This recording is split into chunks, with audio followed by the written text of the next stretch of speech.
Gerardo, welcome, and thank you for coming in to do a video testimonial for us. It's very helpful for patients looking at these to know how things are done and what can be accomplished, so appreciate it.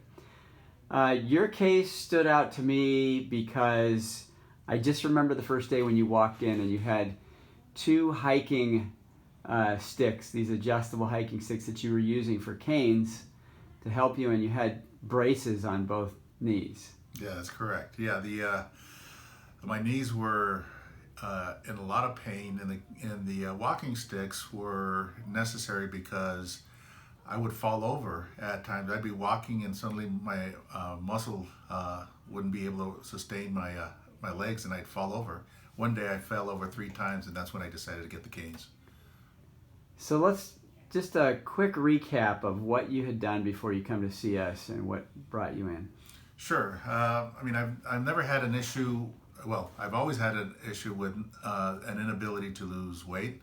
I thought that my life was, as I was getting older, was filled with pain, and that's just part of being growing older.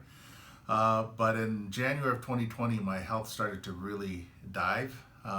Started seeing doctors at the end of January, beginning of February, all the way through August, and it was one specialist and one other doctor, and just kept going, and they could not determine what was wrong with me. And so I started to take my health into my own hands around August time frame, which led me to read a book by a medical doctor who had an autoimmune disease, who couldn't figure out how to cure herself. Being a doctor led her into functional medicine, which got me to the point of asking, am I seeing the right types of doctors?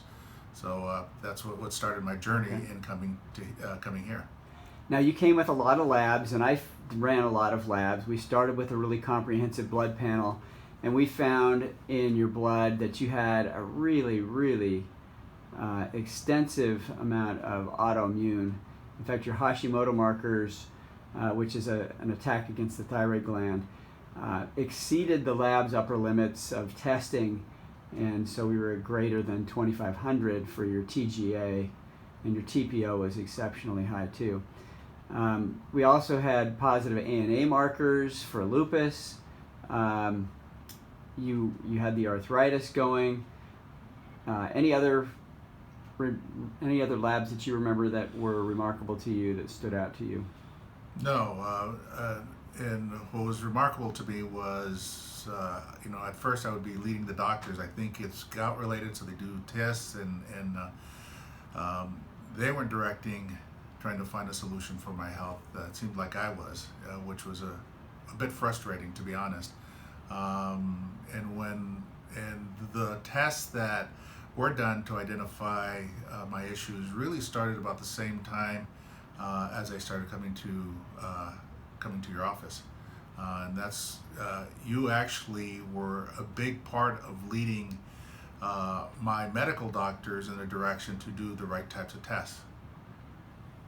Yeah, and we did some testing for food allergies, and through the course of time we've really figured out that you do react to several foods, and your arthritis can be directly attributed to how well you do with avoiding those things.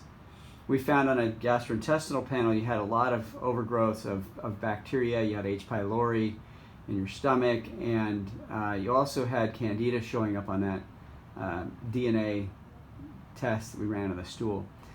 The saliva, we ran that, checked for hormones, adrenals. Yes. So we had a lot of direction there. How are you doing now? It's I don't see any canes or braces. It is a complete transformation of my life. Going from just feeling old and sick to the point now that I feel much younger and healthier. Show us how those knees are working. All right. Well, I used to not be able to do this. It used to be very painful going upstairs. So now I can bend down and bend up without any pain. So it's really been a big change in my life. Now talking about getting back into cycling, which I'm looking forward to. Awesome. Well, you've done really well. It has been a transformation. You've been faithful and committed, so we applaud that. That's what makes a great patient and good outcomes. Way to go. Thank you. Thank you so much. Thank you for all that you've done. I don't know where I'd be right now, honestly, especially with given COVID. If I would have been in the health state that I was back at the end of last year when I got COVID in February, honestly, I don't think I would have survived it. Good So to hear. thank you. Good to hear you're doing so well. Thank you.